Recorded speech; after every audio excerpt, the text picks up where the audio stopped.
Hi, I'm Chris Gramopri, and I'm going to talk about using movement breaks to enhance science class. So, if you're leading a Zoom science class, ideally you've got experiments in there, but it's tough because if you ask students to go get supplies, maybe they don't have it at home, it's an equity issue.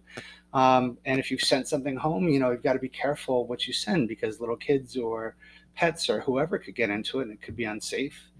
Even if you manage to find safe supplies to send home, you're talking about hundreds of supplies to send to all your students, and how are you going to get those home? So it becomes really tough to do those experiments, but you do really want kids engaging with materials at home, even if you can't send them home. So I've got an idea of using a movement break. So we all know that it's really tough to sit for a long Zoom class. I mean, even as an adult, it's tough to get through an hour, never mind a school day. Um, you need to stretch your muscles. You need to um, move around, maybe get a snack, go to the bathroom. So we're going to have movement breaks. But I thought, what if we use them to explore the items around your home with a new focus in mind? So what if during a movement break, you ask students to bring back something you could see through? And then when you got back, you were able to have discussions around that. If you're teaching about light waves or something that makes a sound, and it could be anything, it doesn't have to be a musical instrument. Something that uses a magnet. Maybe kids have no ideas what magnets are, and we'll go find something that you think might have a magnet in it. Maybe you're teaching about metabolic reactions. Go find a food or a snack that you think has a lot of energy inside, and we can come back and look at it.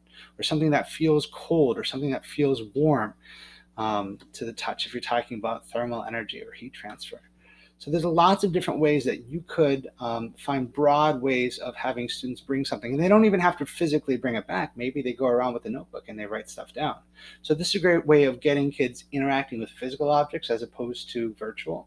But doing it in a way where they're not stuck in front of the computer. It's really important to follow up with this, though. You might make a class list on Jamboard where everybody takes a sticky note and puts it up there. You might have them share out themselves in small groups, maybe do some breakout rooms on Zoom. Um, you know, uh, Whatever you do, you've got to make sure that kids are engaging with that, making comments, saying, "Oh yeah, no, I've seen that too," or "Oh, I've got something like that in my house. I should go look at it." Um, but really, the big benefit here is you're connecting with students' lives. Like they're they're seeing these science topics, but not just in a textbook, not just online, not just on your video.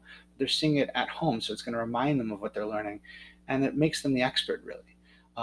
And a great benefit is if you are teaching this and you want to have students apply the knowledge that they're learning, they can apply it to their home objects. You've got all these now related phenomena that the students have brought up, and you can use these for future discussions. All right, good luck.